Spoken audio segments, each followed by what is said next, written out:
Hello everyone. আজকে সকালবেলা তো ব্লগ তোমরা দেখেইছো যে সকালবেলা আমি আজকে চিকেন আনতে গেছিলাম।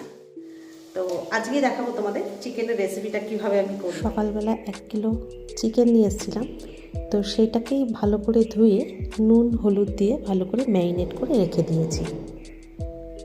এবার কড়াইয়ে বেশি করে তেল দিয়ে তেলটা গরম হলে তার মধ্যে একে একে এলাচ, দারচিনি আর কুচি করে রাখা পেঁয়াজ আর সামান্য নুন দিয়ে ভালো করে পেঁয়াজটাকে ব্রাউন করে ভেজে নেব। পেঁয়াজটা ব্রাউন কালারের হয়ে গেলে এর মধ্যে বেটে রাখা মশলাটা দিয়ে দেব।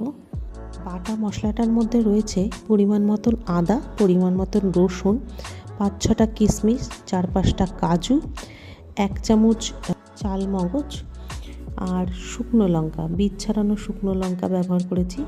3টে শুকনো লঙ্কা দিয়েছি, যে যেরকম ঝাল পছন্দ করে। আমরা গুঁড়ো লঙ্কা ব্যবহার করি না। এবার এই মশলাটার মধ্যে একটু জিরে গুঁড়ো দিয়ে দিলাম, 1 চামচ মতন জিরে গুঁড়ো দিয়ে দিলাম। এবার এর মধ্যে 1 চামচ ধনের গুঁড়ো দিয়ে দিলাম। এবার একটু সামান্য পরিমাণ হলুদ দিয়ে দিলাম। যেহেতু মাংসে হলুদ দেওয়া আছে তাই জন্য হলুদটা একটু অল্প দিলাম। এবার একটু সামান্য পরিমাণ চিনি দিয়ে দেব, এতে মশলার কালারটা খুব সুন্দর হয়।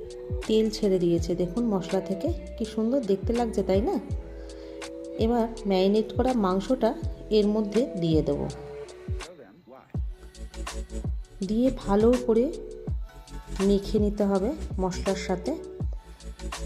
তারপরে ঢাকনা দিয়ে 10-15 মিনিট রাখলে একটু জল ছাড়বে। তারপরে জলটাকে শুকালে মাংস রেডি হয়ে যাবে। তো এখন মাংসটাকে ভালো করে মাখিয়ে নিয়ে আমি ঢাকনাটা দিয়ে দেব। এবার দেখুন জল শুকিয়ে গেছে, মাংস পুরো ড্রাই চিকেন হয়ে গেছে। এটা ভাতের সাথেও ভালো লাগবে, আবার পরোটা, রুটি এসবের সাথেও ভালো লাগবে।